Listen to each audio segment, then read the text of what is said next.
I'm Mike, and this is a lecture on graphene.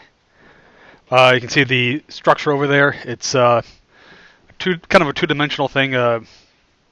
Basically, it's a lot like graphite. It's just a bunch of carbon atoms bonded together. A little different, though.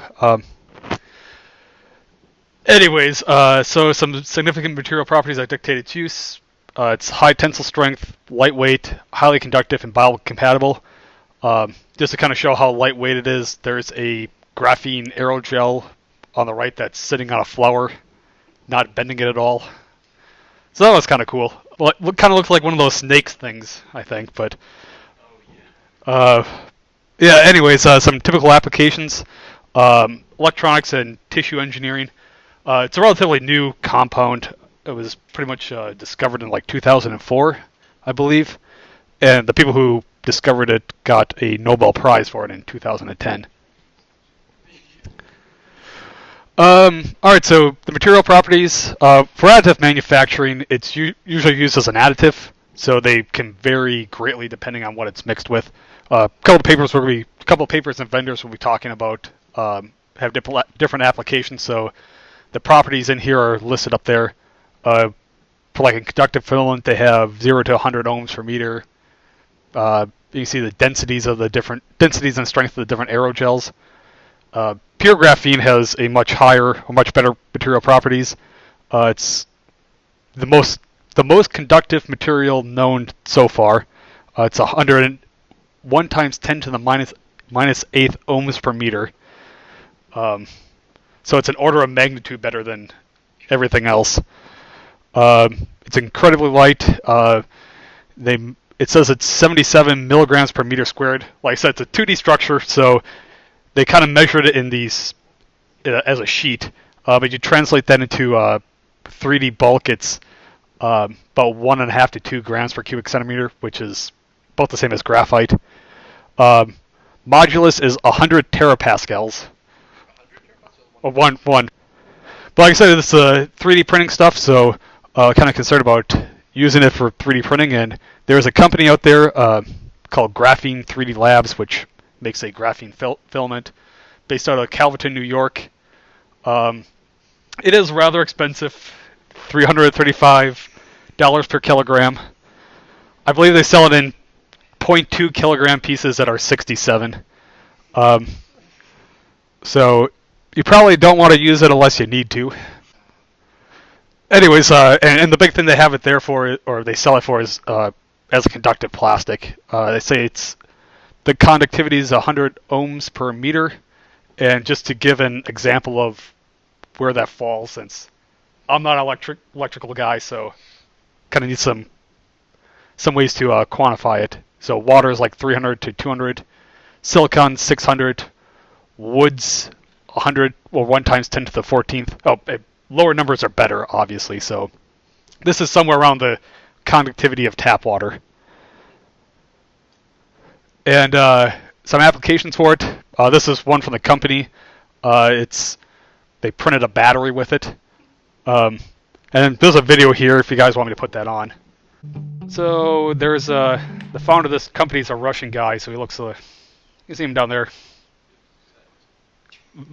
Looks very excited. This is them making their pellets and whatnot, and process of using a print head to heat and simultaneously extrude filaments, or 3D printing inks, layer by layer, creating objects. Filaments with functional properties allow us to print not only inert objects, but their functional components as well. Okay, so the key to powering any electronic object is to have it attached to a power source, which is why we have developed a battery manufactured entirely using a 3D printer. So our 3D printed battery uses graphene as battery, a key element in the creation of obviously the components they only and can the be printed stuff. in virtually any shape, allowing allowing it to be easily integrated into almost any 3D printed device. Multiple different things as you can see here, our 3D printed battery is housed inside of a structure which, when activated, demonstrates voltage. And then they show where they put in these reaction. Our 3D printed battery is housed inside of a structure which, when like activated by electrolyte, will begin an electrochemical reaction, cathode, and the battery demonstrates voltage.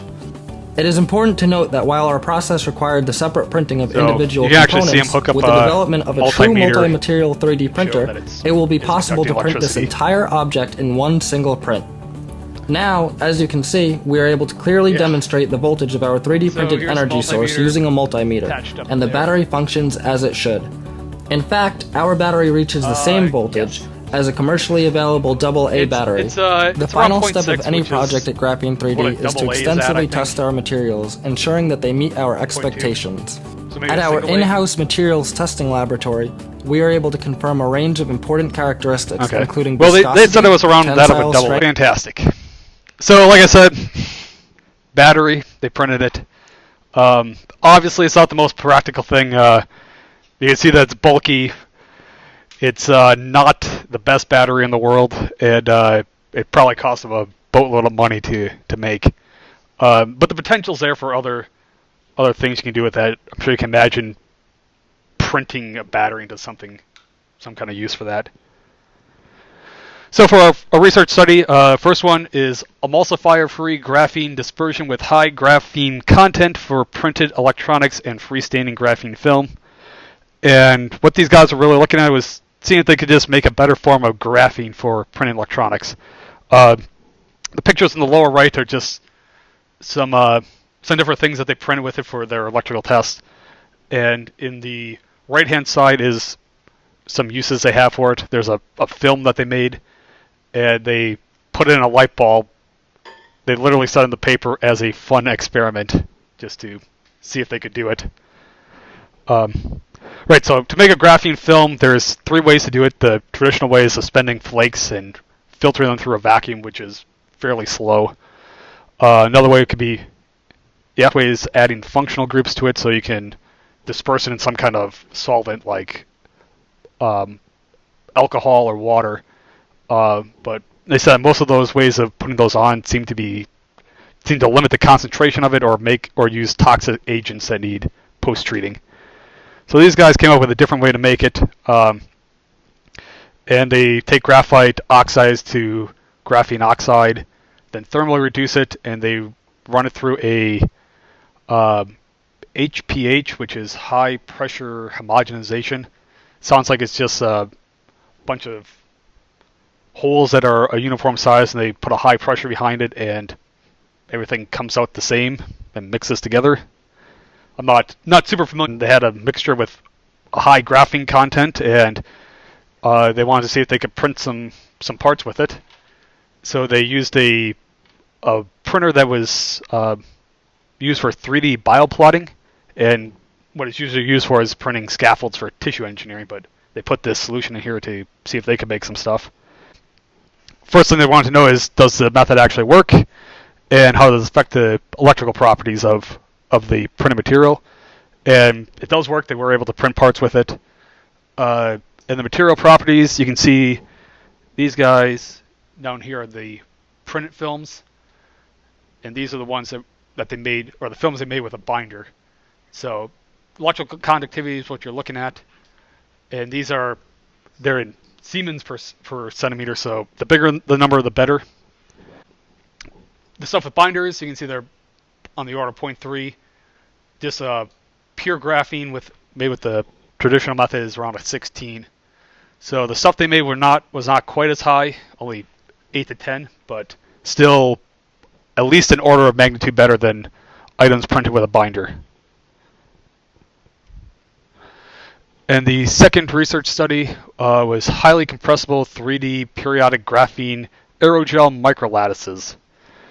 And these guys wanted to look at some mechanical properties of 3D graphene, or 3D graphene aerogel. So they tested bulk aerogel, and they use it with crosslinks and without crosslinks, and they printed a lattice pattern with this, and same stuff with cross-linking and without it.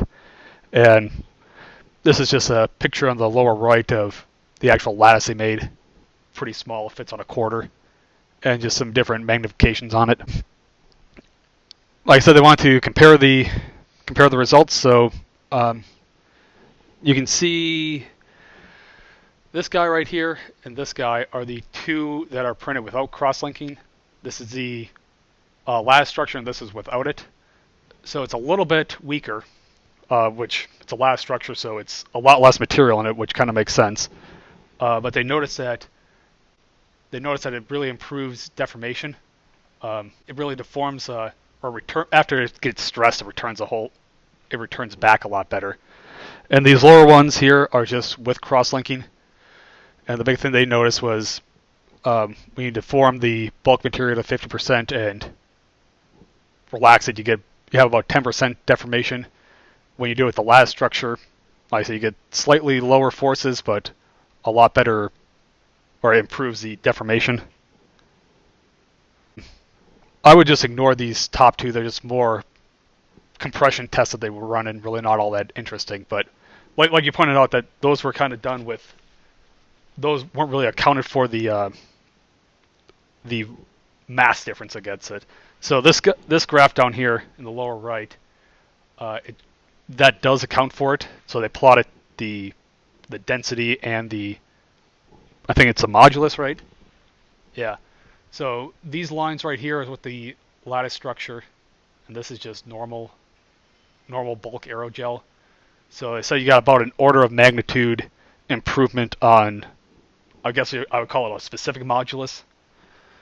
And the other test they ran was they wanted to see how the electrical properties change, because a lot of this stuff is used in circuits, or electrical properties change with deflection. So right here they measured the conductivity, deflected it, and did a bunch of cycles. And I guess the big thing to take away from that is that the properties change when you apply compression to it.